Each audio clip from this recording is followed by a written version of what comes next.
Allez, on attaque. Excusez-moi pour l'avoir un peu cassé. Parashat Tzav. Alors pour bracha de Banim Zecharim, les Shimon ben Yitzhak, Yitzhak ben Mordechai, Yosef ben Eliaou, Zivug Agun Vetor de Jenny bat Étoile, Rivka bat Mesaouda. Je ne me suis pas trompé. Et qui d'autre? Fabienne Yehoudit bat Esther. Eva bat. Eva bat Mesaouda. Keren Karim. Emmanuel bat Louise. Alison Rose bat Mylène Esther. Alison Rose bat Madeleine Esther. Mylène Esther. Et Refoua Shelema du Ravelu Ben Fradi, Chana Rosa bat Esther, Naomi Simcha bat Rachel. Stella bat Hanina. Et bien évidemment, la Hatzlacha des Chayalim qui rentre à la maison rapidement avec tous les otages. Bezrat Hashem. Alors, Parashat Tzav. Pile à l'heure. Alors, bien évidemment, on est dans la suite de ce qu'on a commencé par Parashat Vaïkra avec les sacrifices. Et on va mettre en avant, vous savez que bien souvent, Parashat Tzav, c'est Shabbat, elle tombe Shabbat à Gadol. Donc, cette année, c'est pas le cas. Mais c'est pas pour autant qu'on doit se priver de parler de Pessah, puisque depuis hier, depuis le Mishté, il fallait finir notre Mishneh avec des halachot de Pessah. On enchaîne directement, puisque 30 jours avant Pessah, on commence à étudier les halachot de Pessah. Alors, on va un petit peu parler de Pessah, mais on va voir quel rapport ça a avec notre paracha. Je vous lis le pasouk que je vais analyser. Daber Hashem et Moshe les morts, Hashem dit à Moshe. Daber el ben Israël ve al banav les morts. Regardez comment Chazal il voit des choses que ils apprennent du moussar, de la morale, et on a un bon comportement simplement avec des petites informations comme celle-là. Daber el Aaron, parle à Aaron ve el banav les morts et à ses enfants. J'ai lancé l'enregistrement, toujours la vérification trop tard. En leur disant Zot Torah Tachatat, voici la Torah du Korban Chatat. Alors je vais expliquer. D'abord je traduis. Bimkom asher tishachet haola, tishachet Chatat. Là où tu égorgeais le Korban Ola, au même endroit tu dois égorger le Korban Chatat. Ok. L'Ifne Hashem Kodesh Kadashim Hi, et il doit être fait devant Hashem, il est extrêmement saint. Il est le plus haut niveau de sainteté. Alors vous savez qu'il y a plusieurs types d'offrandes. Les deux dont on parle ici, c'est quoi? Korban Ola, qu'est-ce que c'est? Un Korban Ola, en français, ça se traduit par holocauste. Pourquoi? Parce qu'il est intégralement brûlé. Ok? Il y a dans les sacrifices, il y a en fonction de la catégorie de sacrifice, il y a à peu près 3 grandes catégories. Il y a ceux qui sont intégralement consumés pour Akadosh Baruch Hu, personne n'en obtient d'autre qu'Hachem, tout est brûlé. Il y a un niveau juste en dessous, c'est une partie sera confiée au Kohen, qui va faire le Korban, et un niveau encore en dessous, il y a une partie pour Hachem, une partie au Kohen, et une partie pour la personne qui offre le Korban. Ça, c'est la plus basse catégorie. Ok? Là, le Korban Ola, il est dans la plus grande catégorie, les Kodesh Kadashim, et aucune part n'est donnée à aucun homme. Pourquoi on amène un Korban Ola? Il y a plusieurs raisons qui sont rapportées. Ce n'est pas nécessairement pour une faute. A priori, le Korban Ola ne vient pas pour une faute. Il peut être initié par la faute, mais il a un statut facultatif. Ça veut dire quoi? Ça veut dire que la personne qui le présente, on ne peut pas lui imposer de l'amener. Ça veut dire que c'est une personne qui, par exemple, a négligé une mitzvah positive. Par exemple, il n'a pas mis une fois cette filine. Alors, il n'y a pas de korban institué et imposé par la Torah, mais il y a quelque part un malaise avec Hachem. C'est pas normal que la personne elle loupe une mitzvah positive, parce que, comprenez bien, hein, louper une mitzvah positive, ça s'appelle déjà transgresser la Torah. Hachem nous ordonne quelque chose et on ne fait pas son ordre. Les gens pensent qu'il n'y a que les mitzvot négatives qui s'appellent une transgression. Par exemple, Hachem nous a interdit de manger pas kasher. Celui qui mangerait pas kasher, il a transgressé la Torah. C'est vrai. Mais celui qui ne fait pas une mitzvah positive, il transgresse aussi la Torah. Filine. Un homme, il se réveille le matin, il dit « j'ai pas envie aujourd'hui ». Voilà. Alors, Shacharit, ce n'est pas une mitzvah de la Torah, c'est une mitzvah des sages. Prier une fois par jour, c'est une mitzvah de la Torah, mais 3 fois dans la journée, c'est les sages qui ont institué. Mais il y en a plein. Quelqu'un qui n'a pas fait le birkat Amazon, quelqu'un qui n'a pas mangé dans la souka, quelqu'un qui n'a pas écouté le shofar. Toutes les mitzvot qui sont positives, si quelqu'un ne le fait pas, il transgresse la Torah. Et, quelque part, c'est une distance qu'il a placée avec Akadosh Baruch Hu. Aucun sacrifice. La seule chose qui est demandée, tchouva. celui qui fait tchouva, il est pardonné, ça suffit. Mais il y a faire tchouva et avoir résolu le problème, et il y a vouloir être proche de Dieu. Donc quelqu'un qui a quelque part fait une bêtise, il a mis une distance avec Hachem, il peut offrir un korban ola derrière pour un petit peu renforcer le lien. Deuxième raison pour laquelle on pourrait apporter un korban ola, c'est quelqu'un qui a eu l'intention de faire une mitzvah, mais au final il ne l'a pas fait. Une mauvaise pensée, la pensée est créatrice chez nous. Donc une mauvaise pensée, c'est déjà critiquable. Il voulait faire. Je ne parle pas de quelqu'un qui a eu l'idée de faire. L'idée et la pensée, c'est pas pareil. On a tous des idées qui nous passent dans la tête. C'est pas pour autant qu'on a le droit de les faire. La survenue de l'idée, elle vient pas de nous. Ça vient d'en haut. Il y a Yetzirah qui gère, il nous met une idée en tête. Celui-là, il m'énerve, j'ai envie de lui faire du mal. C'est venu tout de suite. Ce que nous, on fait de l'idée qui est entrée dans notre esprit, ça, c'est notre responsabilité. Donc si quelqu'un, il a tout de suite une mauvaise pensée et que tout de suite, il la chasse, il est parfait. Quelqu'un qui laisse cette pensée travailler ne serait-ce qu'un peu trop longtemps, il est critiquable. Critiquable, mais pas sanctionnable. Encore une fois, quelqu'un qui a eu ça, qui veut faire bien, il amène un korban ola. Ça, c'était le premier korban dont on a parlé. Deuxième korban khatat. Khatat, c'est quelqu'un qui a fauté. Il a mangé pas kasher, il a fait une avéra, ce que la Torah avait interdit de faire. Il l'a fait, maintenant il fait tchouva, et il amène un korban khatat. Et ça, c'est obligatoire, à l'inverse du korban ola, qui n'était pas obligatoire. Celui-là, il est vraiment institué par la Torah. Et maintenant, je vous ai introduit c'était quoi ces deux sacrifices, on va pouvoir commencer notre analyse. Il y a écrit Bimkom asher tishachet haola, tishachet achatat.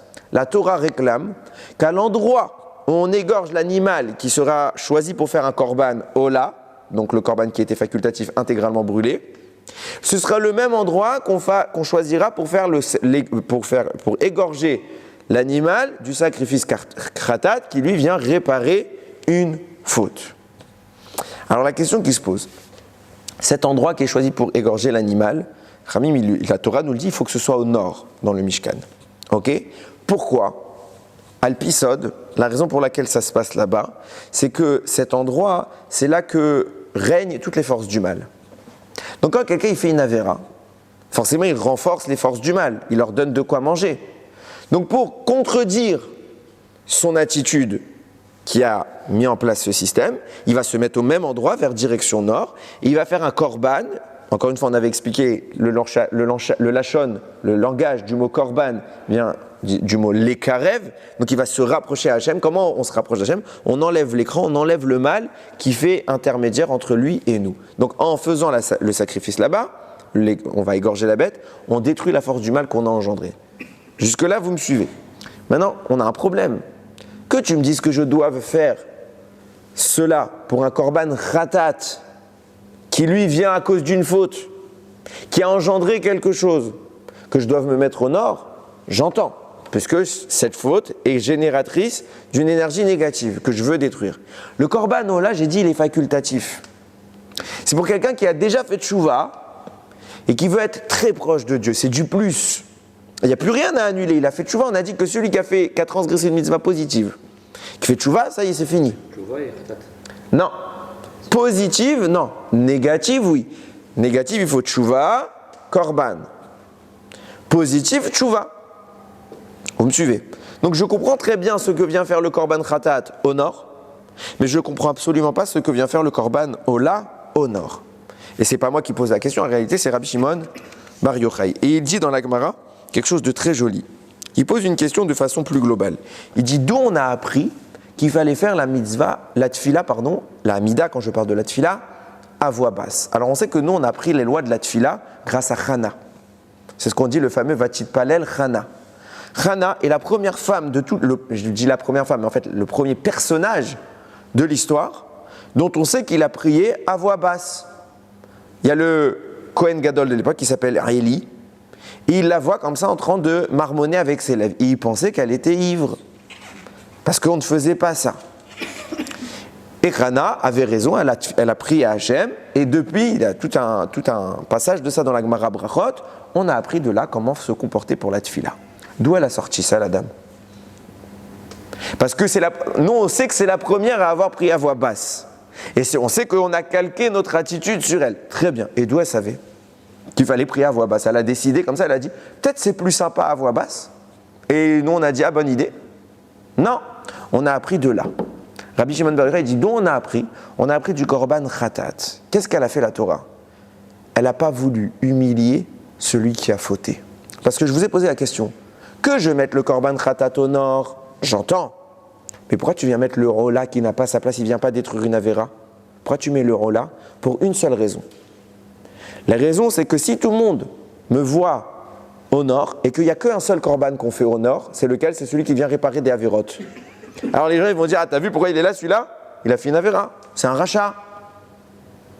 Donc pour brouiller les pistes, Hachem il a mis un deuxième korban là-bas, qui n'est pas lié à la avéra. Comme ça quand je fais le korban khatat ou que je fasse le korban ola, personne ne sait si je suis là pour un ola ou un khatat, mis à part le Kohen, qui lui va faire le korban. Il faut qu'il sache de quoi on parle. Lui c'est normal qu'il sache, c'est son boulot. Mais que tout le monde m'humilie et me voit que je suis en train de réparer une avéra, ça regarde personne.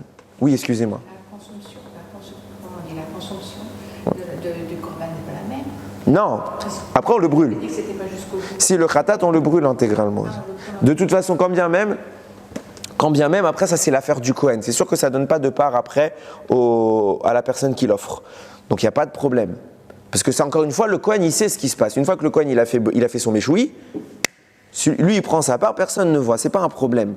Mais l'endroit, parce qu'après le détail du sacrifice, même dans les détails il y a des différences entre les sacrifices.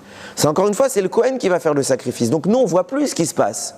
Mais qu'on se mette à un endroit spécifique et que s'il y avait que le korban khatat à cet endroit, tout le monde dirait, t'as vu Shimon, il est là parce qu'il a fait une avéra, et tout le monde va commencer à faire du lachon hara sur Shimon. Et si Shimon il vient 2-3 fois, alors on va dire c'est une pourriture, etc., etc. On sait que déjà pour moins que ça, on fait du lachon hara, alors que pour une vraie avéra qu'on sait qu'il a fait une avéra, chas v'shem, Hachem il a été makpid, on ne sait pas, vous n'avez pas à savoir ce qui se passe. De là, je termine le raisonnement de Rabbi Shimon bar Yochai, je vous écoute. De là, Rabbi Shimon bar Yochai il dit, mais nous on fait quoi dans la tfila? On prie Hachem et on lui dit aussi de nous, pardonnez, c'est l'achlanu avinu kechatanu, pardonne-nous notre Père parce qu'on a fauté. Maintenant, quand on prie, on dit nos fautes, on peut dire nos fautes. Hachem, j'ai fait telle avéra, mechila, je voulais pas. On doit prendre le temps de parler avec Akadosh Baruch Hu. Si on parlait à voix haute, alors celui qui est à côté de moi, il entend, t'as vu, il a fait la shonara, t'as vu, il a mangé pas kasher, il a mangé pas kasher, il a fait ça, il a fait ça, il a fait ça. Alors encore une fois, on va se faire humilier. De là, on apprend comme Hachem, il a pris soin de dissimuler le fauteur en mettant quelqu'un d'autre à côté de lui pour brouiller les pistes. Nous-mêmes, on ne doit pas faire en sorte que les gens sachent quelles sont nos avérotes. Donc Hachem, de là on apprend qu'il attend de nous qu'on prie à voix basse. Et ça, la première qui l'avait compris, c'est Chana. Mechila, vous aviez une question? À partir du moment où une personne emmène un korban, Ouais. c'est qu'elle a fauté. Donc... Non, Mechila, non. Pas du tout. Ou alors qu'elle a fauté dans le passé. Non plus. Il y a des korban, il y a des sacrifices qui sont juste reconnaissants, par exemple. Il y a le korban chez l'amim, il y a le korban toda, il y a des korban de fête aussi. Ok, il y en a énormément. Il y a des sacrifices. Il y a le korban hacham, qui est pour une expiation. Il y a le korban khatat, qui est une vraie réparation. Et les autres, non. Et on a mis le korban ola au même endroit, qui lui, c'est pas une vraie faute, c'est juste, j'étais à un moment un tout petit peu éloigné d'Hachem. Ça, personne va se moquer de moi parce qu'à un moment dans ma vie, j'ai pas eu la bonne pensée. Ça, c'est humain. Même la vérote, c'est humain, j'ai envie de vous dire. Mais les gens, ils aiment bien poser un regard sur les autres. Mais quand on sait que, bon, pour un petit détail, mais que ce monsieur-là, il est tellement amoureux d'Hachem que quand il a eu cette petite seconde d'égarement, il a voulu offrir un korban, au contraire, c'est louable. Personne ne se moquera de lui. Donc Hachem, il a brouillé les pistes, il a mis les deux au même endroit. Vous ne voyez pas. Il y aura toujours des gens qui vont parler de cette manière. Et bien justement, Vicieux. Ils vont non. savoir si ça- Alors on a un principe.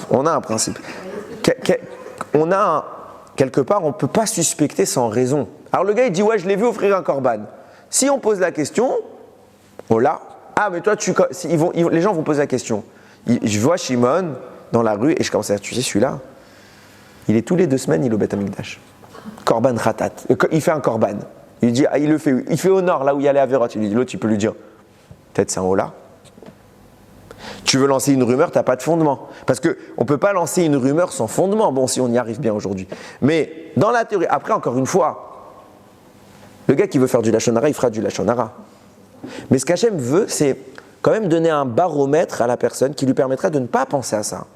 C'est comme si vous allez quelqu'un qui passe devant une boulangerie pas cachère ou devant un endroit pas cachère, on va dire ah il est rentré. Non, il est juste passé. Ah parce que tu l'as vu à côté, ça veut dire qu'il est rentré. On peut fabuler toute la journée. Là, le gars, il est au Beth Amikdash, il fait quelque chose qui peut être mauvais, qui peut être bon. Enfin, dans tous les cas, c'est bon, mais vous m'avez compris. Tu veux faire du lachon hara, là t'es fautif, là t'exagères. Non, l'endroit Pas toutes les personnes qui allaient offrir un sacrifice se rendaient à l'époque dans le Mishkan, quand on est dans le désert, et plus tard dans le Beth Amikdash. Et oui, évidemment, il y avait, vous imaginez, vous regardez, c'est notre sujet, enfin c'est la fête qui arrive, Pessah, c'était à la chaîne. C'est un miracle ce qui se passait à Pessah, qu'on puisse faire le Korban Pessah, que tout le peuple offre un sacrifice le même jour, tout le peuple. Il n'y a personne qui offrait pas, à part ceux qui étaient impurs. Mais c'était epsilon sur la quantité de juifs. Donc, que les Kohanim aient le temps de brûler, de consumer le Korban Pessah pour tout le peuple juif, ça s'appelle un miracle. Pessah Sheni, c'est pour ceux qui n'ont pas pu le faire. Bon, je reprends mon idée. On apprend de là combien Akadosh Baruch Hu, il est makpid qu'on ne fasse pas honte aux autres. Et comme il voulait qu'on ne fasse pas honte, on a déduit. Je n'ai pas raconté ma vie. On n'a pas le droit de rappeler que quelqu'un il est Baal Tshuva. Quelqu'un il dit à une autre personne, qu'est-ce que tu parles toi? Tu me fais la leçon maintenant, t'es qu'un Baal Tshuva. J'espère pour cette personne qui dit ça, qu'après 120 ans, elle aura les épaules pour tenir. On ne peut pas critiquer un autre, il est Baal Tshuva. C'est énorme d'être Baal Tshuva. C'est une mahala d'être Baal Tshuva. Et les gens ils critiquent ça. Pseder. Comment? Bien sûr, tout est un mérite. Et même en réalité, on n'a même pas à se poser la question sur les autres. Regarde-toi toi-même. Ça, ce serait bien. Bon, je parle, hein, on est tous avec nos défauts. Maintenant, moi, pourquoi je suis arrivé à ce sujet? Regardez comment c'est intéressant. On vient de nous expliquer ici, il ne faut pas, j'ai envie de dire, cibler une personne, le mettre un titre de rachat, dire, t'as vu celui-là, on l'a vu qu'il a fait des avérotes et qu'il fait un korban khatat. Et ça, c'est pour quelqu'un qui est en train de faire tchouva. On n'a pas le droit de faire ça pour quelqu'un qui est en train de faire tchouva. Dire c'était un rachat, il a mis un korban khatat. Parce que si je disais aux gens il amène un korban khatat, on peut le voir positivement. Ben, c'est qu'il a fait tchouva. C'est génial. On devrait le voir positivement. Mais même ça, on n'a pas le droit de le dire.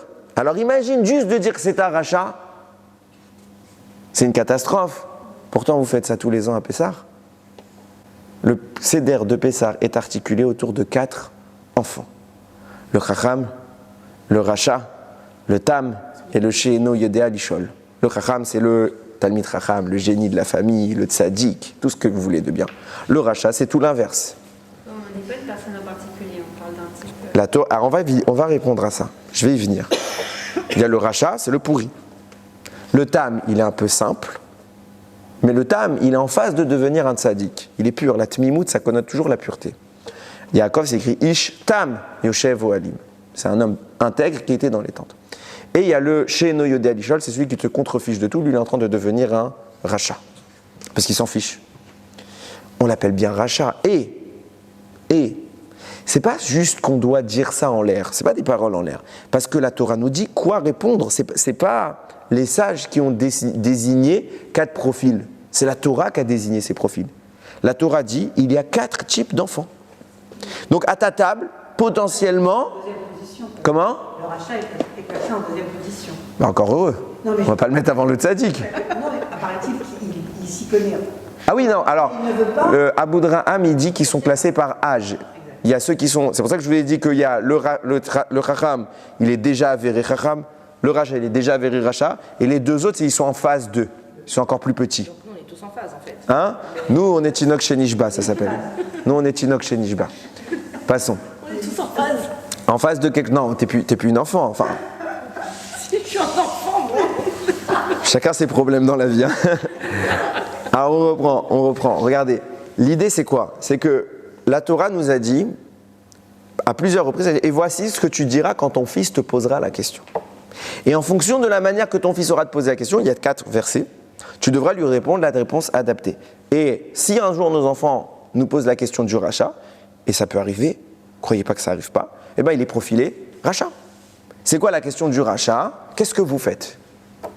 En clair, il s'exclut.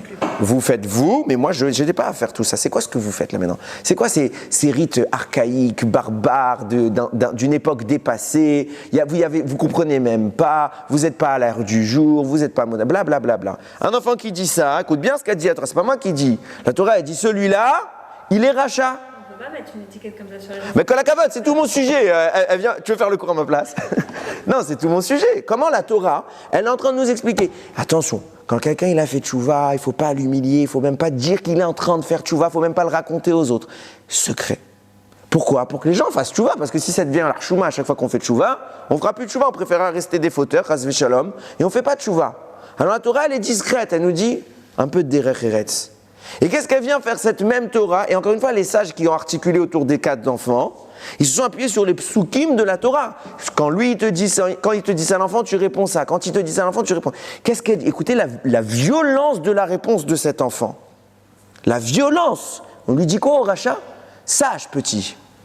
Si toi, tu étais en Égypte, tu crèves là-bas. Tu sors pas. On sait qu'il y en a qui sont morts, qui sont restés, ils n'ont pas eu le mérite. Nous, on doit dire ça. C'est un pasouk de la Torah. C'est pas moi qui le dis, c'est pas les rabbanim qui le disent. C'est la Torah qui dit. Ilou aya sham, lo aya nigal. S'il avait été là, il sort pas. Mais vous vous rendez compte de la violence du propos? Ce même texte de Torah qui nous dit n'humilie pas, sois discret. Un jour, il te dit ton propre fils. Tu lui dis que c'est un rachat, tu lui dis qu'il ne serait pas sorti d'Égypte. Kibono shel olam. Il est passé où le derech eretz qui vient de nous expliquer Rabbi Shimon Bar Yochai. La Torah, elle est belle d'un côté, moche de l'autre. Qu'est-ce qui se passe ici? De là, on voit tout de suite. Je n'ai pas besoin d'aller plus loin pour vous le dire, on n'a pas compris. On n'a pas compris c'est quoi le rachat. C'est quoi son problème. Et qu'est-ce que la Torah elle essaye de mettre en place. Et vous allez voir que c'est tout l'inverse de ce qu'on a compris. Mekhil, là, oui, je t'écoute. C'est que le rachat, il connaît tout à la base. Oui. Et en fait, comme tu dis toi, il s'est exclu. Hum. Donc celui qui apporte un korban, il a une démarche de... Kol hakavod, c'est une des premières différences. C'est justement que je répète ce que tu as dit parce qu'ils n'ont sans doute pas entendu dans la vidéo. Le rachat, c'est vous et pas nous, en fait. Il ne s'inclut pas dans le... Il s'inclut nulle part. Alors que le chacham, il est moite-moite. Mais bon, je ne vais pas rentrer dans... Je vous ai donné une agada. Je parle de ça dans l'agada. Je réponds. En effet, il y a une... Je répète la question, oui. Il y a quand même une nuance entre le type qui offre un korban, qui a fait une avéra, et le rachat. Le rachat, a priori, il n'est pas en train de faire tchouva. Alors que le type qui vient présenter un korban, il est déjà dans une démarche positive. J'ai envie de dire kalva chomer. Pourquoi? Première chose. Déjà, celui qui est en train de faire une démarche positive, on te dit, il ne faut même pas qu'on sache, pour faciliter cette tchouva. Sinon, on commence à stigmatiser. C'est le mot, ça fait 3 heures que je cherche le mot. Je fais semblant, je vous parle, comme ça fait 3 heures que je cherche le mot. On est en train de stigmatiser un enfant, un jeune enfant. C'est quelqu'un qui n'a pas encore fait sa vie. Il est peut-être bar mitzvah, mais c'est mon fils. Enfin, le fils de quelqu'un d'autre, pas mon fils. Mais c'est un enfant. On commence déjà à le stigmatiser en lui disant, mais toi, t'es qu'un rachat. Et si tu sors pas, si tu étais en Égypte, tu serais mort là-bas. Qu'est-ce qui va finir cet enfant? Un peu de bon sens, il finira un rachat. Hein? Il va y croire. Et c'est peut-être vrai, hein? Parce qu'a priori, il se profile comme ça. Même si c'est une métioute, c'est les faits. Mais on ne peut pas dire ça. Comment la Torah ne tient pas compte de ça? Tu comprends ce que je veux dire? Vous arriveriez, vous, à vos enfants, à les regarder droit dans les yeux. Alors oui, bon, quand il vient de faire une petite bêtise, tu lui dis, t'es mauvais, c'est pas bien, nanana. Ok, mais rachat. Ouais, c'est ce que je dis. Alors regardez, on dit de toute façon, et je parle en tant que professionnel, non, j'ai enseigné 13 ans dans une école, je peux vous dire que de stigmatiser un enfant n'a jamais porté ses fruits. Jamais. Jamais tu dis à un enfant, t'es qu'un nul, ben oui, si vous lui dites qu'il est nul, il finira nul. On peut le critiquer, il faut critiquer les enfants. Attention, je suis contre totalement l'éducation 100% positive. Il faut toujours dire que le gosse, il est bien, il est beau, il est gentil. Non, il fait une bêtise, on lui explique ce qu'il a fait, c'est mal. Il faut mettre les mots sur ce qui a été fait, c'est mal, mais l'objectif, c'est pas de le détruire, c'est de le construire. Okay? Et là, on fait tout l'inverse. Alors venez, on va réfléchir ensemble, qu'est-ce qui se passe? Première chose qu'on doit avoir à l'esprit, c'est que déjà on a une contradiction avec la présence du rachat parmi nous dans le Seder. Nous on dit quoi? Si tu avais été là, lo aya nigal, le rachat il est en Égypte, il sort pas. Pourquoi? Mérite pas. Pourtant, nous-mêmes on dit dans la Haggadah de Pessah qu'on doit tous se considérer comme étant sortis d'Égypte, personnellement. Pourquoi? Parce qu'au sens propre, toutes les neshamot du Ham Israël étaient prisonnières de l'Égypte. Alors on n'y était pas physiquement avec un corps, mais spirituellement on était tous prisonniers de Paro. Et quand Akadosh Baruch Hu a libéré les Juifs, il les a libérés sur le plan corporel, mais sur le plan aussi spirituel. Et toutes les Neshamot qui étaient prisonnières ont été affranchies. Et dans le lot, s'il y a l'enfant de quelqu'un qui est là, que c'est un rachat, il est libre aujourd'hui. Donc il a été lui aussi libéré. Sinon, il serait prisonnier là-bas encore, des forces du mal. Et on le dit bien, si Hachem ne nous avait pas fait sortir, alors nous, Aréanou, banez-nous, venez banez-nous, Meshou Abadim, Yaïnou, les Paro, Mitzraïm, nous, nos enfants, nos petits-enfants seraient tous chez Paro. Quoi, ils ne seraient pas morts? On serait chez Paro dans un aspect psychologique, religieux. On serait complètement annihilé par la charge d'impureté du pays. Donc Hachem, il a libéré toutes les âmes. Tout le potentiel juif a été libéré à ce moment-là. Si mon fils est à côté de moi, c'est bien qu'il méritait d'être sorti. Quelle que soit la stature de mon fils, Rachat, Tzadik, Tam, Sheno, Yodel, il est sorti. Comment tu peux me dire qu'il ne serait pas sorti? Il est sorti. S'il avait eu cette attitude. S'il avait eu cette... Il est sorti, mamache. Et je vais te dire mieux que ça. Qu'est-ce qu'on dit à Pessah, le soir du Seder? On dit, on célèbre, et c'est la fameuse question que je vous avais posée la dernière fois, on va y revenir. Pourquoi fête-t-on Pessah? Pourquoi fête-t-on Sukkot? Pourquoi fête-t-on Shavuot? Vous allez me dire, Shavuot, don de la Torah, Pessah, sortie d'Égypte, Sukkot, les cabanes qu'on a fait, les Hanan et Kavod, tout ce que tu veux. Faux, archi faux. C'est des fêtes qui existent avant l'événement qu'il est décrit. Pessah était célébré par Avraham avant qu'on aille en Égypte. Sukkot, pareil. Shavuot, pareil. Il faisait des fêtes alors que la fête n'a pas eu lieu. Parce que Pessah, c'est le moment de la libération. Point. Tous les ans, il y a une libération. C'est ce que je vais essayer de vous expliquer maintenant. Tous les ans à Pessah, le 14, au soir, il y a une Géoula. Il y a tous les ans. On va vraiment essayer d'expliquer cette idée-là. Et donc, ça y est, commence à rêver. Et donc, t'as du retard, ça fait des années qu'il faut le savoir. Et donc, Je suis prête. regardez ce qui se passe. Quand l'enfant, on lui dit, si tu étais en Égypte, là on célèbre quoi là tout de suite, on commence le Seder, on dit on célèbre la Géoula, pas que la Géoula de Mitzraïm, la Géoula tous les ans, Chayav Adam Lirot et Atzmo, maintenant je me vois en train de sortir, pas je me vois il y a des siècles, moi je sors. Donc mon fils qui est à côté de moi, il sort avec moi, et si le type en question c'est un rachat, qu'est-ce qu'il y a? Ah, j'ai cru qu'il y avait encore un cafard, tu m'as fait peur. J'aurais hurlé avant. Ah ouais. Je disais donc, si maintenant il est présent au Seder de Pessah, donc il vit la Géoula ou pas? Oui, on devrait lui dire, t'es un rachat, lève-toi de table, file dans ta chambre, tu fais pas la Géoula. Parce que tous ceux qui étaient Réchaïm, le moment de la Géoula, ils sont restés où? En Égypte. Nous, maintenant, on est tous assis à table, nous, on va vivre la Géoula. Toi, tu es rachat, tu ne restes pas à table. C'est ça qu'on devrait faire.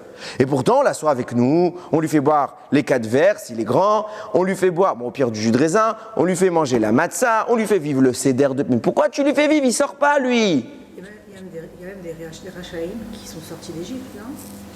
Le Erev Rav, par exemple. Les Erev Rav n'étaient pas des Réchaïm au moment où ils sont sortis. Ils ont voulu sortir.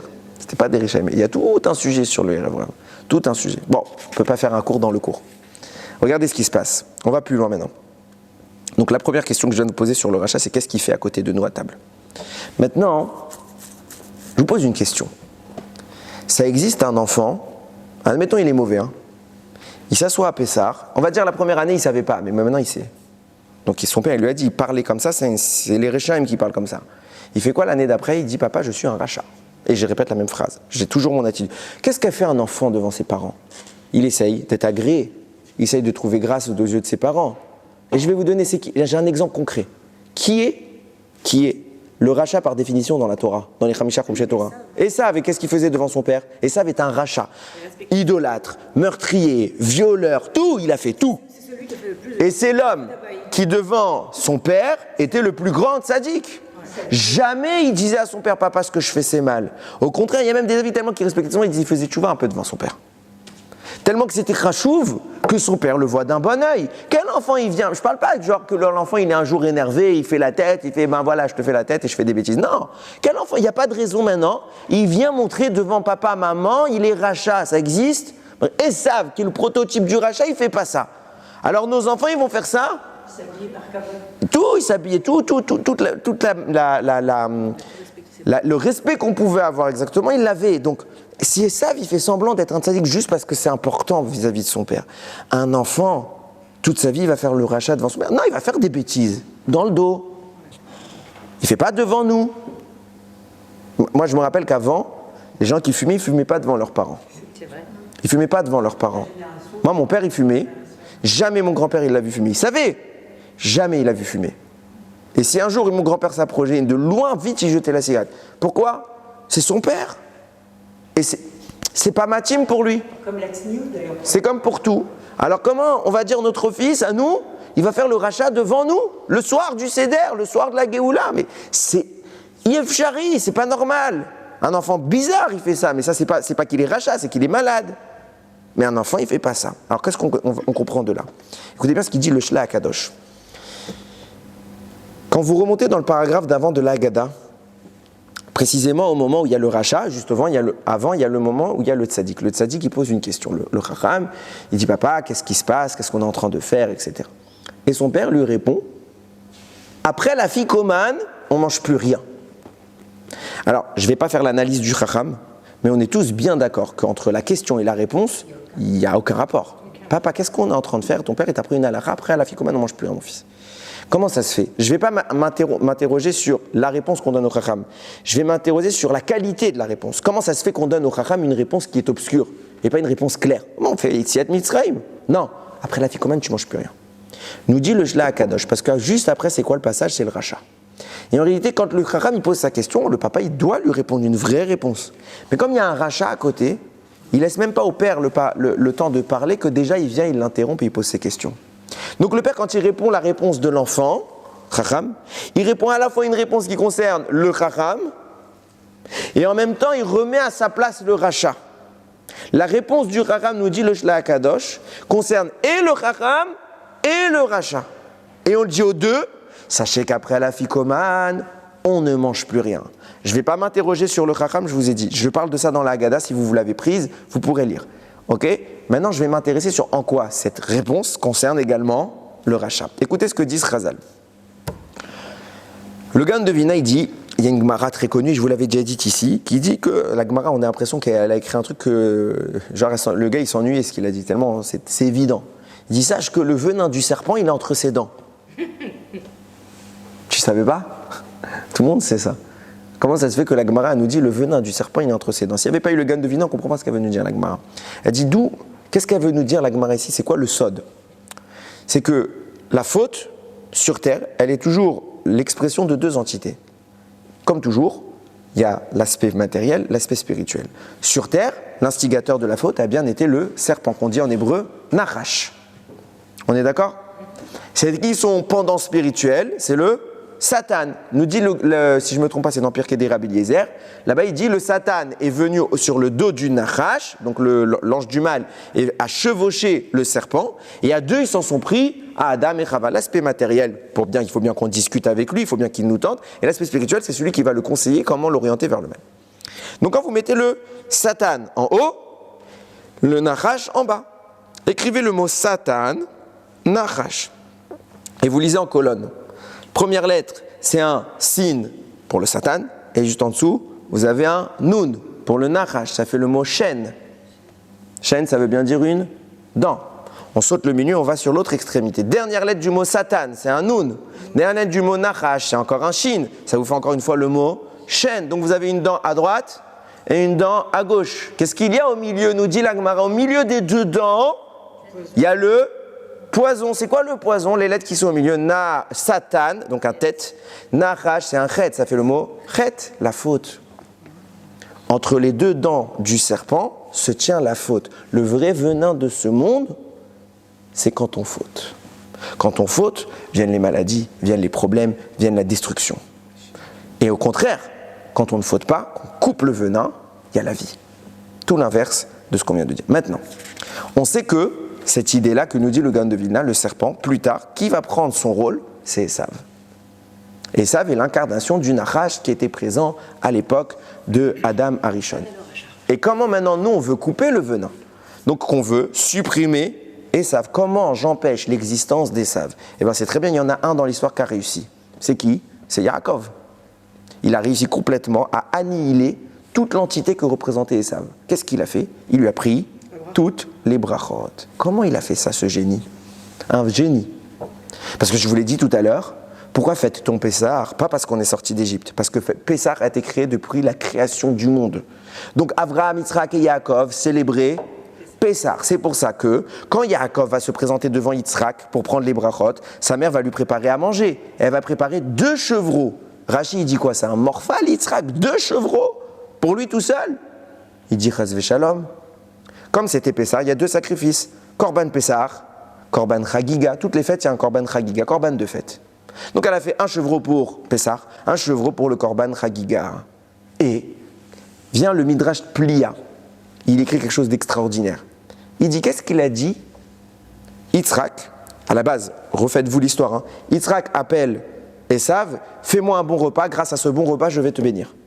Yaakov survient et il prend la place et lui donne le bon repas. Quel jour on est ce jour-là, nous dit Rachi? On est bien Pessah. Ok? Vous suivez jusque-là? Très bien.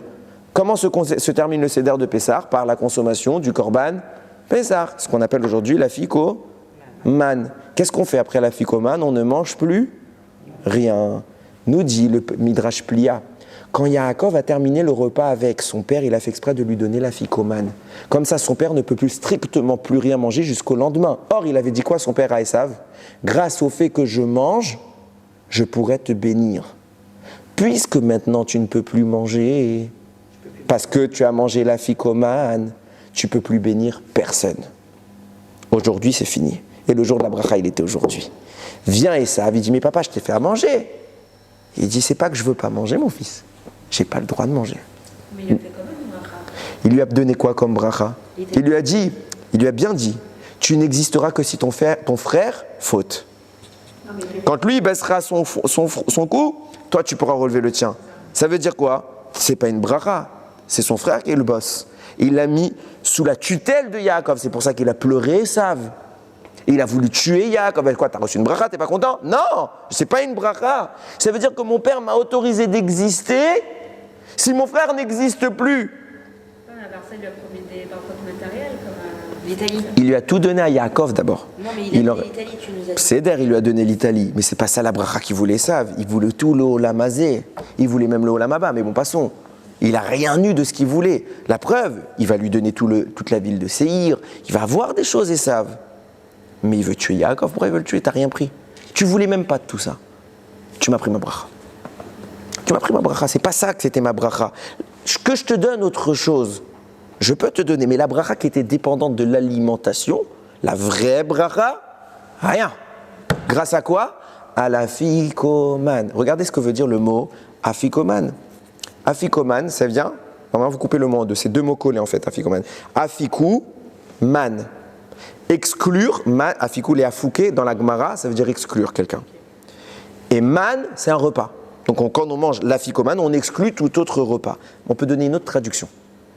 Afiko, exclure. Man, ça peut aussi dire quelqu'un dans la Gemara. Par exemple, un rav qui parle, quand il y a un débat dans les avis, on dit que c'est un man de Hamar. C'est celui qui a parlé. Celui qui a déjà ouvert une Gemara, il sait ça. Man de Hamar, c'est quelque chose qui revient. Man, ça peut vouloir dire quelqu'un. Donc, afouké, man, on vient exclure quelqu'un. Qui on veut exclure de tout le Seder de Pessah? Parce que c'est lui le vrai rachat que si Iloya Sham, Loaya Nigal. S'il avait été là-bas, il ne serait pas sorti. C'est ça le vrai rachat.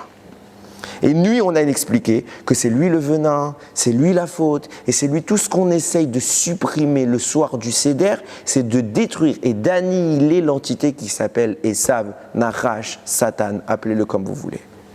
C'est ça tout l'objectif de Pessah. Comment on fait ça? Comme Yaakov, on mange la fikoman à la fin, le Korban Pessah, et c'est ce qu'on vient, regardez comment c'est formulé par les sages. À la fin du Korban Pessah, pourquoi il ne faut pas manger autre chose? Pourquoi on n'a plus rien droit de manger après la fikoman? Parce qu'il faut garder le goût. Il y a mieux comme goût qu'une matzah. Hein. Il y a mieux. Non, ce qu'on veut que tu gardes, c'est le goût d'une mitzvah, précisément entre tes dents, où d'habitude, qu'est-ce qu'il y a? Il y a le mochet. Yeloma Vera. Là où le serpent, là où le Satan, là où Esav ont voulu te mordre et entre leurs dents placer la Avera et leur venin, toi place une mitzvah et tu gardes, tu restes toute la nuit avec la mitzvah dans la bouche pour la garder théora et pas laisser le mal s'y installer. Et quand tu fais ça, puisqu'Esav ne peut plus rentrer avec son venin et ses dents, tu as exclu Esav de ton seder.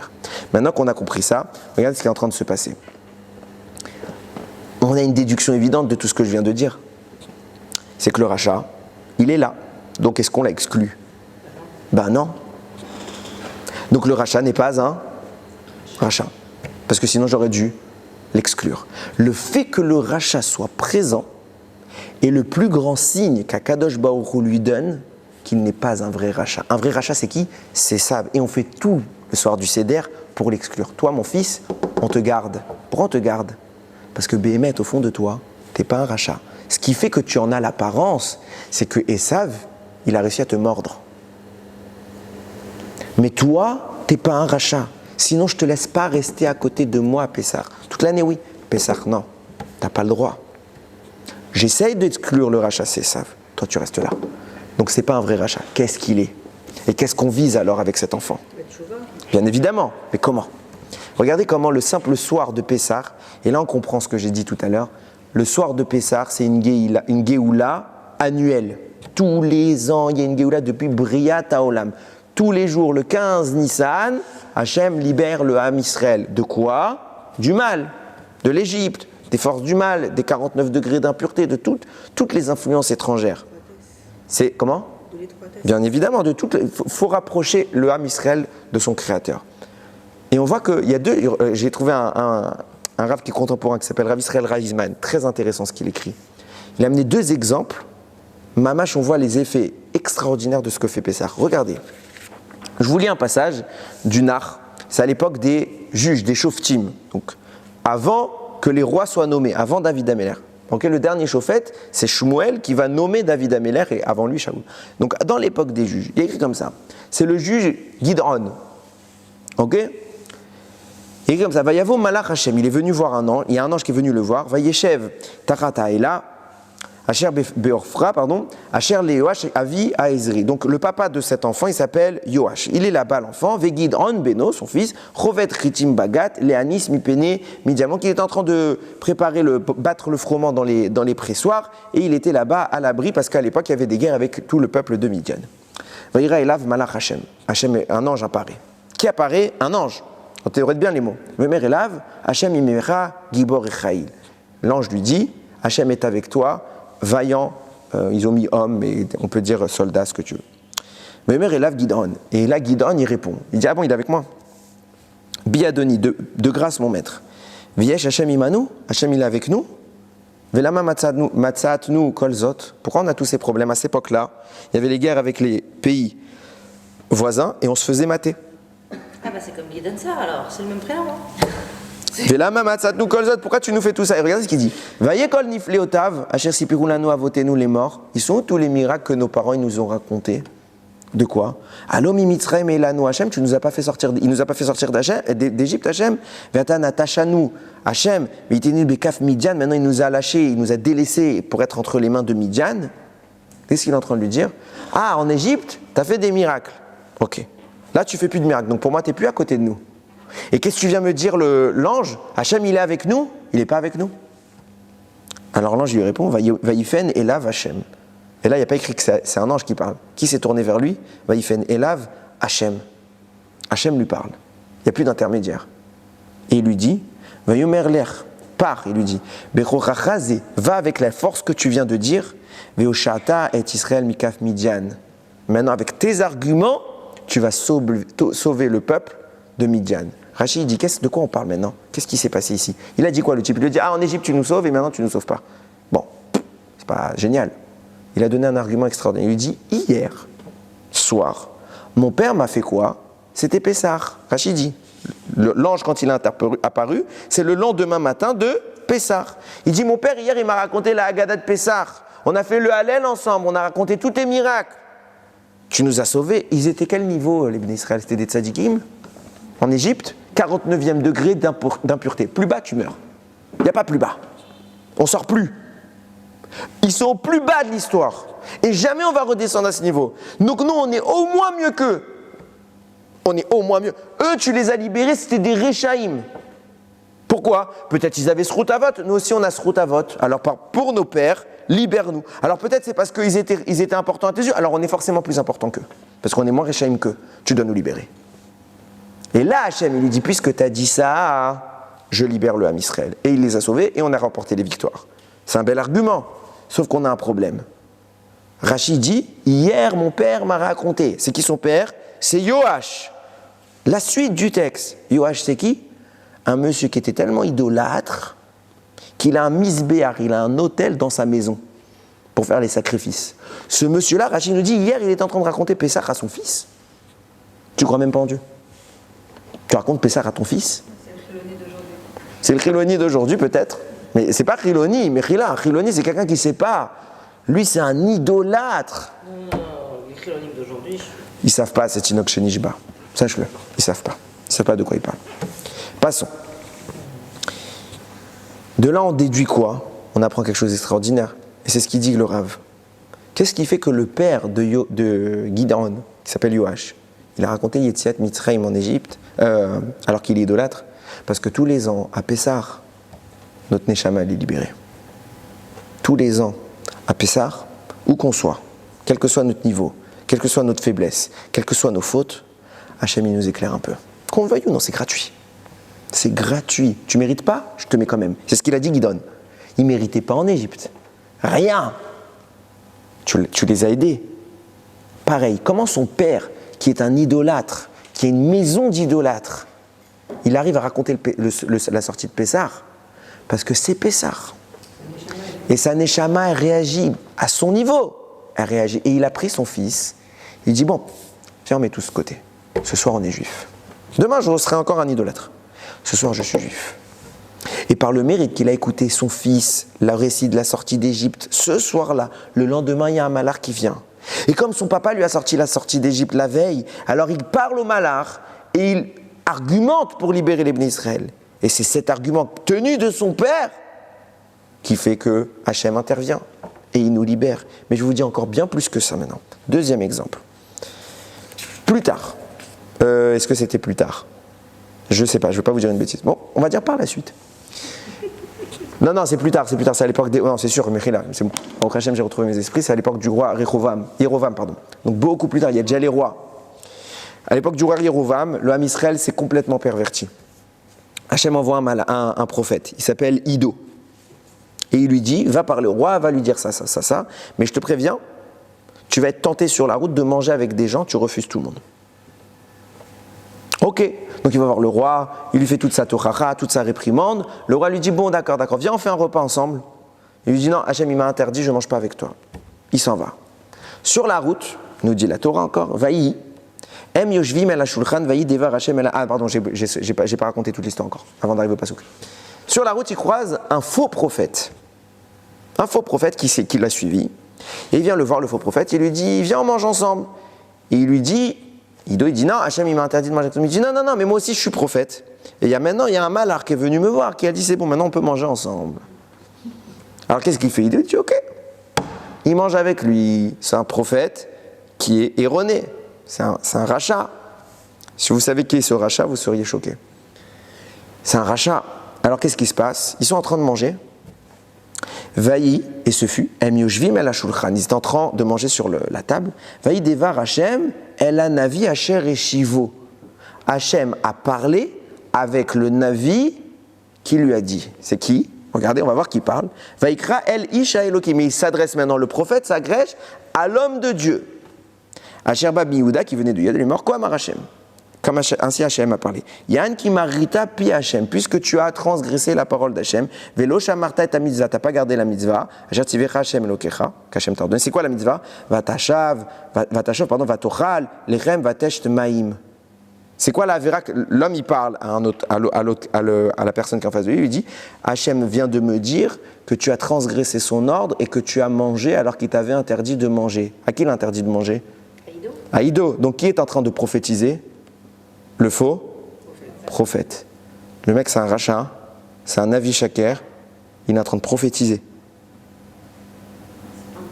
C'est impossible. Si, c'est un faux prophète. Et je vais te dire même qui il est. C'est impossible. Le mec, il devient prophète. Comme ça. Ah, je vais vous dire. Et après, il lui dit, tu vas être puni, etc. Je vous révèle, c'est qui? Non. Yehonatan. C'est qui Yehonatan? C'est le petit-fils de Moshe Rabbeinu en personne. Qui a vécu très très longtemps. En fait, c'est pas nous qui ne sait pas prophétiser, c'est prophétiser, mais il interprète mal les choses. Pas que. S'il dit le djinn, brut, même si c'est mal interprété, il rentre dans le guéder, tu as raison. Mais si maintenant quelqu'un il dit, voilà, Hachem m'a parlé, demain il va se passer telle chose, et ça ne se passe pas, c'est Navi Sheker. À part si c'est un malade. Hein. Le petit-fils de Moshe Rabbeinu, c'était un rachat. Alors, je vous explique. C'est lui qui est venu avec sa petite fille. Alors, écoutez bien, je vous explique qui est ce monsieur. Moshe Rabbeinu, quand il va se marier avec sa femme, Tzipora, son papa s'appelle Yitro. Yitro, comme j'aime bien le rappeler, c'est le pape de l'époque. C'est le pape qui a fait tchouva. Donc imaginez le pape, un jour il prend le micro à la radio, à la télé, et il dit « Rabotage, je me convertis au judaïsme, allez tous vous faire cuire un œuf ». Donc Yitro a été déchu. Et tous les goyim ont commencé à détester Yitro. Et Yitro a fait tchouva. Comment? Il a testé toutes les idolâtries jusqu'à qu'il trouve le Hémet. Quand il voit Moshe Rabbeinu, Moshe veut se marier avec sa fille, il lui dit « Ok, une condition, ton enfant, tu me le consacres à l'idolâtrie. » Pourquoi? T'as fait tchouva, qu'est-ce que tu veux maintenant? Il dit parce que grâce à mes errances, j'ai réussi à trouver le derer à Torah. Je veux que mes petits-enfants sachent faire ça, qu'ils sachent voir le mensonge pour comprendre ce qu'est la vérité. Donc fais-les passer par toute l'erreur, montre-leur que ça c'est des erreurs, donc je veux qu'ils passent par l'idolâtrie, et après, ils seront des vrais tzadikim. Moshe, il dit ok. Pourquoi? Parce qu'il n'est pas obligé de tenir sa promesse. Parce qu'on n'a pas le droit de faire une condition qui nous engage à faire une avéra. Ça, c'est assourd. Donc, il est Moshe, il sait que la clause est nulle et non avenue. Donc, il dit ok, tout ce qu'il voulait, c'était Tzipora, il s'est marié avec Tzipora, il a eu Tzipora. Mais il a dit ok. Quand un tzaddik parle, ça laisse une trace. Donc, Hachem, il a fait quoi? Il a dit ah, t'as dit ok? Eh bien, tu verras que tu auras un de tes descendants qui sera idolâtre. Yehonatan est un idolâtre. Parce que son grand-père a laissé induire, entendre que peut-être on pourrait. Mais, et c'est là qu'on arrive à ce que je voulais, le Rama Mipano, il dit comment ça? Alors, ce monsieur, c'est un idolâtre. Il a fait des idoles. C'est pas que c'était un idolâtre, c'était un prêtre idolâtre. Ce monsieur-là, il est prophète là d'un coup. Et le pire, c'est qu'il a fait exprès de suivre Ido pour le faire fauter. Et maintenant, tu deviens prophète? Qu'est-ce qui s'est passé? Écoutez bien ce qu'il dit, le Rama Mipano. Il dit parce qu'Hachem, il avait dit quoi à Moshe? Vayomer Hachem el Moshe. Hachem, il a dit à Moshe, Boel Paro, va voir Paro, qui anir batiet libo, parce que j'ai endurci son cœur, Betlev Avadav, et celui de ses serviteurs, les Ma'an Chiti Ototaï et les Bikirbo, afin de multiplier les signes. Ou le Ma'an, à qui il parle Hachem là? À Moshe. Ou le Ma'an Tesaper, afin que tu racontes, pas que les enfants d'Israël racontent, afin que toi, Moshe, tu racontes. Beozne bincha, aux oreilles de tes fils. Ou ven bincha et de tes petits-fils, et Asher italal tibé mitzrayim, comment je me suis joué de l'Égypte, vet ototaï et les signes que j'ai fait à Sem Tibam, vidatem, et vous saurez, qui a ni Hachem, que je suis Hachem. Donc Hachem, il a donné quoi comme ordre à Moshe? Tu dois faire toi aussi le seder de Pessah, et tu dois raconter la sortie d'Égypte. À qui? Tes fils, tes petits-fils. Donc, Yehonatan, qui est le petit-fils de Moshe, il a eu l'immense privilège d'être à la table du seder de Moshe Rabbeinu. T'imagines? T'imagines, c'est quoi d'être à la table du seder de Moshe Rabbeinu? Lui, il a tout vu. Lui, il sait tout ce qui s'est passé. T'imagines? Et Hachem, il a dit quoi? Quand tu seras avec toi, ton fils et ton petit-fils pour raconter mon seder de Pessah, vidatem, qui a ni Hachem. Vous saurez que je suis Hachem. Qui? Toi, ton fils et tes petits-fils. Donc Hachem, il a promis à Moshe, si tu racontes le seder de Pessah, je te garantis que même tes petits-fils sauront que je suis Hachem. Pourquoi il lui dit ça, Hachem? Parce que comme Moshe, il avait promis qu'un de ses descendants serait idolâtre, donc il va donc nier que Dieu existe. Hachem lui dit, mais t'inquiète pas, il y a un moyen de faire le tikkun de ce que tu as fait comme bêtise. Raconte-leur la Yetziat Mitzrayim. Si tu lui racontes la Yetziat Mitzrayim, à un moment ou un autre, il saura. Yehonatan est devenu idolâtre. Un jour, il croise un autre prophète qui s'appelle Ido. C'est un rachat, ce Yehonatan. Mais le simple contact de la gdusha d'un prophète lui a rappelé son papy, Moshe Rabbeinu, qui le soir de Pessah lui racontait la Yetziat Mitzrayim du seul et véritable Dieu qui les a fait sortir. Qu'est-ce qu'il fait tout de suite, Yehonatan? il fait tchouva. Il fait pas tchouva stam. Il fait tellement une grande tchouva qu'il tout de suite, il est passé de faux à vrai prophète. Pourquoi? Seder de Pessah. Parce qu'il était assis à côté de Moshe Rabbeinu. Maintenant qu'on a compris tout ça, je vais vous expliquer c'était quoi cette histoire. Comment ça se fait que le rachat, il est là? Qu'est-ce qui se passe? Vous allez voir combien c'est un tzaddik ce rachat. Je vous ai raconté l'histoire de la Gemara tout à l'heure de Rami Shimon ben Yochai qui nous dit quand on prie, il faut prier à voix basse parce qu'on a vu que du korban ola, du korban khatat, on les fait côte à côte pour mélanger dafka, pour mélanger les gens et pour pas qu'on distingue qui est le gentil, qui est le méchant et qu'on se moque pas. Très bien, la Gemara a dit mais c'est pas vrai ce que tu dis. Ça marche pas. Pourquoi? Parce que le korban khatat, il faut que ce soit une nekeva, il faut que ce soit une femelle. Le korban ola, il faut que ce soit un mâle. Donc c'est vrai qu'au moment d'égorger, on fait au même endroit, mais tout le monde verra si c'est un mâle ou une femelle. Donc tout le monde va identifier que la personne en question, c'est un khatat ou un hola. La Gemara dit non, parce que les agneaux, derrière, ils ont une longue queue, et donc ça cache. On ne voit pas. Donc personne ne verra, à part si vraiment on cherche à voir. Mais a priori, on ne verra pas. La Gemara dit d'accord, mais on n'est pas obligé d'offrir un agneau. On peut aussi offrir une chèvre. Et la chèvre, elle n'a pas une longue queue derrière pour cacher. Donc on va identifier ce que c'est un mâle ou une femelle. Et puisque ce sera une femelle, tout le monde saura que ce sera un korban khatat. Et puisque c'est un korban khatat, tout le monde sait que tu as fauté. La Gemara répond, oui, mais tu pouvais ouvrir un agneau. C'est toi qui as choisi d'offrir une chèvre. Ça veut dire que c'est toi qui as cherché à te faire humilier. Tu n'avais qu'à offrir un agneau. Nous, on t'a proposé ne t'humilie pas. Tu as voulu, t'assumes. La Gemara dit, d'accord, c'est vrai. Mais il y a un cas où c'est pas vrai. Celui qui a fait un avodah zara, il doit offrir un korban khatat, spécifiquement une chèvre. Donc là, tu ne peux pas me dire c'est moi qui ai voulu m'humilier. C'est toi qui m'humilie. Et la Gemara répond oui. Parce qu'Avodah Zara, c'est trop grave et tu dois te taper la honte. Pour réparer ta faute, là, Hachem, il veut que tu sois humilié. De là, on apprend quoi? Que la honte, quand elle est volontaire, hein, pas quand quelqu'un il te fait honte, mais que la honte, c'est métaken. Ça répare. Et tellement que ça répare, c'est que Hachem, il te dit quoi? Il te dit quand tu vas faire un korban khatat, pas avodah zara, je te laisse le choix, je t'impose rien, mon fils. Tu peux cacher ta faute, il n'y a aucun problème. Et c'est ce qu'on te dit, on n'a pas le droit de se moquer de toi. Fais un agneau. Mais tu peux aussi faire une chèvre. Pourquoi tu me laisses la possibilité de faire une chèvre? Parce que si tu veux toi-même réparer, de toi-même, on ne t'impose rien. Et personne ne te le reprochera. Mais si tu veux, tu peux t'humilier. Parce que tu regrettes tellement que tu veux le dire à tout le monde ce que tu as fait. Pour plus jamais le refaire. Et pour que les gens, ils apprennent de toi. Parce que le mot boucha, la honte, c'est les mêmes lettres que chouva, le retour. Quand tu t'humilies, je ne t'ai pas imposé. Il n'y a que pour avodah zara, parce que moi, tu m'as humilié, alors toi aussi maintenant de te faire humilier. Mais si tu veux, sois discret. Si tu veux mieux, tu peux avoir honte. C'est exactement ce qui se passe à Pessah avec le petit garçon. C'est un effet, c'est un enfant qui s'est fait perturber par la Vera, par le Yetzer Hara, il a fauté. Mais le simple fait que c'est Pessah, de même que Yehonatan, il a vu le Seder de son papi Moshe, de même que Gideon,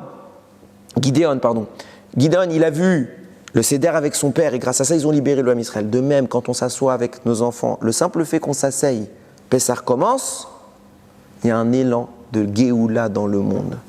Et le Yetzer Hara qui est en train d'ensevelir l'enfant, il commence un petit peu à laisser passer de la lumière. Il se passe quoi? Cet enfant qui fait des fautes, comme tout le monde, même pas que les enfants. Des fois, les enfants, ils font moins que les adultes. Cet enfant qui fait des fautes, il a un petit élan de tchouva. Et là, le masque, il tombe. Le masque, il tombe. Il ne fait pas semblant d'être un tzaddik. Et ça, c'est un vrai rachat. Lui, il n'avait pas de tchouva. Il faisait semblant d'être tzaddik.